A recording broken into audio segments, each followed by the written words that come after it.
माता पार्वती और महादेव दोनों एक पर्वत पर बैठे हुए थे। तभी महादेव ने पार्वती से कहा, देवी, मेरे नाम से पाताल लोक में एक महान यज्ञ हो रहा है, हमें दोनों को वहाँ पधारना होगा। इतना सुनते ही गणेश दौड़ते हुए आए और बोले, पिताजी, मैं भी आपके साथ पाताल चलूंगा। तभी माता पार्वती ने गणेश को गोद में उठा लिया और स्नेह से बोली, बेटा, वहाँ बड़े बड़े देवता और देवियाओं आते हैं, तुम अभी बहुत छोटे हो, तुम्हें देखकर वे हंसी उड़ाएंगे, इसीलिए तुम्हारे पिता के लिए सभी देव देवियां मिलकर पाताल में एक विशाल यज्ञ कर रहे हैं, हमें तो जाना ही होगा, पर तुम अकेले घर पर ही रहो। ये कहकर माता पार्वती और महादेव अपनी सवारी पर सवार होकर पाताल लोक चले गए। उनके जाते ही गणेश उदास होकर बैठ गए और रोने लगे। रोते रोते उनके मन में एक विचार आया। गणेश बोले, क्यों न मैं पिताजी का ही रूप धारण कर लूं। ये सोचकर गणेश ने अपने पिता की बाघ छाल पहनी और जंगल की ओर चले गए। जंगल में जाकर उन्होंने एक नाग को पकड़कर अपने गले में लपेट लिया। फिर जंगल से कुछ वस्तुएं लाकर एक सुंदर डमरू भी बना लिया। जब गणेश घर लौटे और बड़े शीशे में अपना चेहरा देखा तो वे उदास हो गए। उन्हें लगा कि वे महादेव जैसे नहीं दिख रहे हैं। उन्होंने मन ही मन सोचा, मेरे माथे पर तो चंद्रमा ही नहीं है, जब तक चंद्रमा नहीं होगा मैं पिताजी जैसा कैसे दिखूंगा, मुझे तो चंद्रमा के पास जाना होगा। ये सोचकर नन्हे गणेश आकाश की ओर बढ़े और अपने छोटे छोटे हाथों से चंद्रमा को पकड़ने लगे। चंद्रमा रोते हुए बोला, हे गणेश, तुम मुझे क्यों पकड़ रहे हो। गणेश बोले, चुपचाप मेरे हाथ आ जाओ। चंद्रमा विनती करने लगा, हे गणेश महाराज, यदि मैं आपके माथे पर चला गया तो सारा संसार अंधकार में डूब जाएगा, इससे बहुत बड़ा अनर्थ हो जाएगा। पर गणेश ने चंद्रमा को पकड़कर अपने माथे पर सजा लिया। उसी क्षण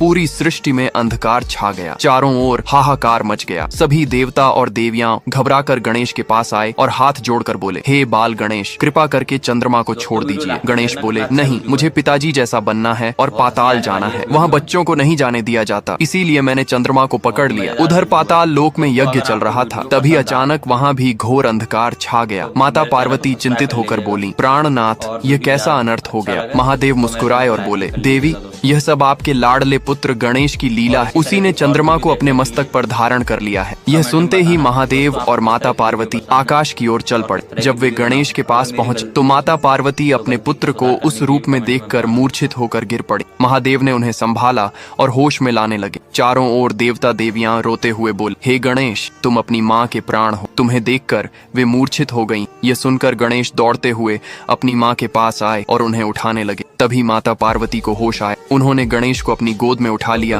और प्रेम से समझाने लगे। महादेव बोले, वत्स गणेश, तुम अत्यंत शक्तिशाली और बुद्धिमान हो। तुमने अपनी लीला से पूरी सृष्टि को हिला दिया। तुम्हारी माता स्वयं महाकाली है और तुम उनके प्रिय पुत्र हो। क्या तुम अपनी माँ को इस अवस्था में छोड़ सकते हो? यदि ऐसा हुआ तो पाताल और सृष्टि का संचालन कौन करेगा? ये सुनकर गणेश रो पड़े और बोले, पिताजी, मुझसे भूल हो गई, मुझे क्षमा कर दीजिए। तभी माता पार्वती ने काली का रूप धारण कर लिया। यह देखकर गणेश और अधिक डर और रोते हुए बोले, माँ,